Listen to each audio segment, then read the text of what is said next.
There's that and much more coming up, but we stick now with the presidential campaign. Back to the audio sound bites of Donald Trump's speech today. And we are going to get to your reaction to it because I know you're eager to weigh in here as soon as we get a little bit more of it aired, because some people didn't hear it and didn't see it. And before we get to your reaction, I want the audience here as informed as they can be on what was actually said. Here is Trump quoting from Peter Schweizer's book. This is what so upset David Rodham-Gergen. Went out there and said, you can't do this. You can't start slandering Hillary Clinton like this.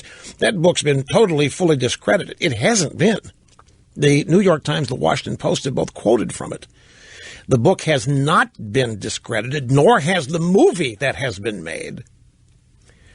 The movie, they did something clever.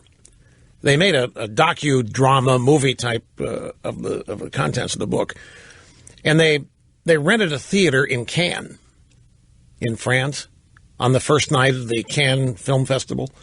And they ran it in that theater. It had nothing to do with the Cannes Film Festival, but the way they ended up having it written about it made it look like if you didn't know that the Clinton Cash movie was part of the Cannes Film Festival. It was not. It was at a theater theoretically across the street, but it does have a wide national release, I think, on the first day of the Democrat convention. So here's Trump referencing it.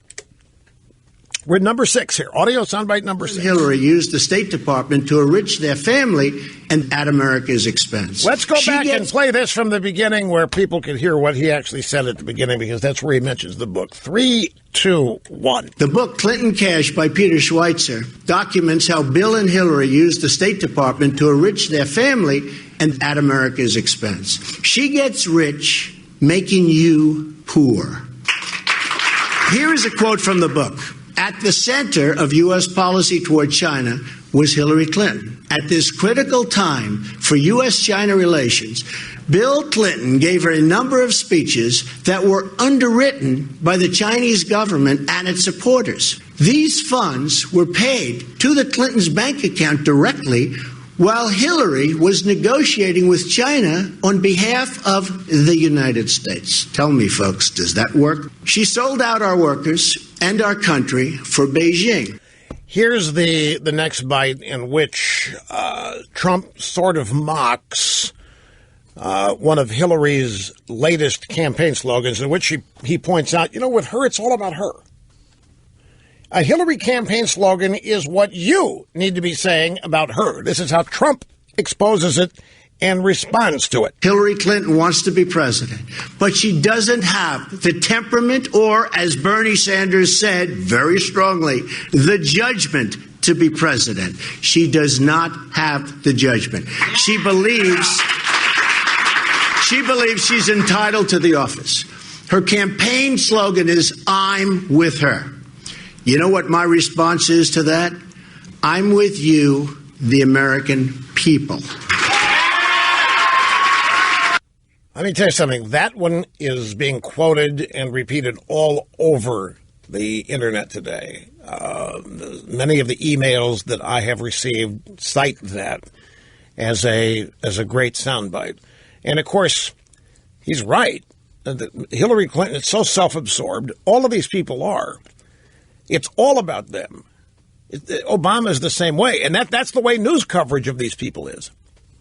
As I have so delicately and elegantly advised and explained. So let's take the Trans-Pacific Partnership, just to pick a story. They don't tell us what it is. I'm talking about the drive-bys. They don't tell us what it is. They don't analyze it, good or bad for America. They don't analyze it, good or bad for the American people. They don't tell us whether it's going to help or hurt job creation. No. They cover it. Will Obama get it? Will Obama get what he wants, or will he not get what he wants? Will Bill and Hillary Clinton enable Obama to get what he wants? That's the total spectrum of the coverage. It's all about them. They're the MacGuffin. They never tell us the details of whatever the proposal is. Same thing with Obamacare. They didn't take the time to tell us what was actually in it. Didn't matter. It's Obama's, and he wants it, and therefore our job is to help him get it. And so the coverage every day Were the Republicans being mean to Obama? Were the Republicans doing everything they could to stop Obama? Just because he wanted it, it was automatic, it should happen. That's what Trump means. She is so self-focused. Just because she wants it, just because she's entitled to it, it should happen. And his illustration is she has this campaign slogan. You're supposed to run around and say, I'm with her.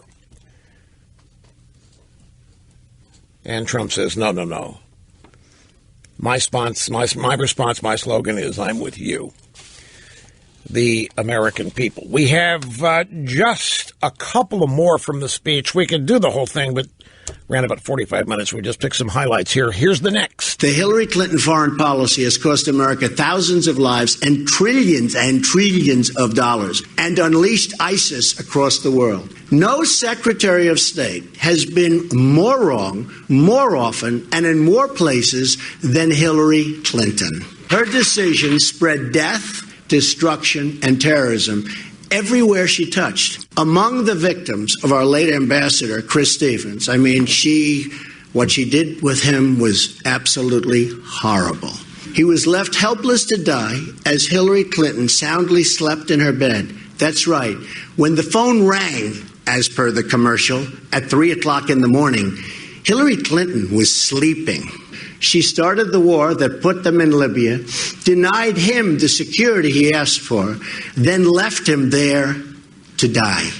To cover her tracks, Hillary lied about the video being the cause of death. Okay, so you and I all know this, and we've said it ourselves countless times, but when have you heard such a pointed allegation / criticism of her at this high a level?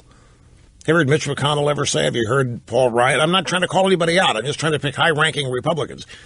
Have you ever heard anybody try to discredit Mrs. Clinton? Did anybody go after Obama on this? Well, yeah, a lot of people did, but I'm not at this level. And on this level is important because at this level is how everybody hears about it. Not just in bifurcated media. Here's the next bite. We'll take a break after this one and get back to your calls. Hillary Clinton may be the most corrupt person ever to seek the presidency. To cover up her corrupt dealings, Hillary illegally stashed her State Department emails on a private server. Her server was easily hacked by foreign governments. Then there are the 33,000 emails she deleted. Well, we may not know what's in those deleted emails. Our enemies probably know every single one of them. So they probably now have a blackmail file over someone who wants to be the president of the United States. This fact alone disqualifies her from the presidency. Well, there's a little tit for tat there, because yesterday Mrs. Clinton's whole point was that Trump is temperamentally unfit. He is saying she's legally and morally unfit, that she's the most corrupt person ever seek the presidency, and focusing on these emails. And he mentioned in another bite today that it's clear something happened, but it looks like nothing's going to happen to her. And the implication was that because everything's rigged for the big power players, that nothing happens to them in ways that would happen to average, ordinary people. They escape this stuff, and they're allowed to get away with it. And here she is being called on it. So that's a series of excerpts. The Trump close to his speech. You know, I've mentioned to you that all during last fall, during the campaign, when everybody was discombobulated, trying to figure out why in the world Trump was doing so well. They thought Trump was out saying things that would disqualify him. He's eventually going to step in it. He's eventually going to put his foot in it and mouth too big and not be able to recover. Everybody's waiting for that implosion. It never happened. And I reminded everybody, I said, you don't know how to watch this. You don't know what you're watching. You're not watching a candidate with supporters out there. You're watching something much, much different. You're watching somebody appear who has a deep bond with his audience, whether you want to call them supporters or voters or followers. He's got a deep bond, and if you listen carefully, you'll find out why. It may take 5 seconds, may take 30 seconds, but in every Trump public appearance, he let it be known how honored he was they were there, how honored he was they supported him, and how grateful. Sometimes he did it in 5 seconds, as I say. Sometimes he spent 30 seconds, but he did it at every appearance. Mrs. Clinton doesn't have the ability to do it because she doesn't feel it. Mrs. Clinton is not humbled by support. She's more of the royal queen mentality where you'd better support her. That's your role. She's entitled to your support, and it's matter of fact. There's nothing special about it. It's just you better do it.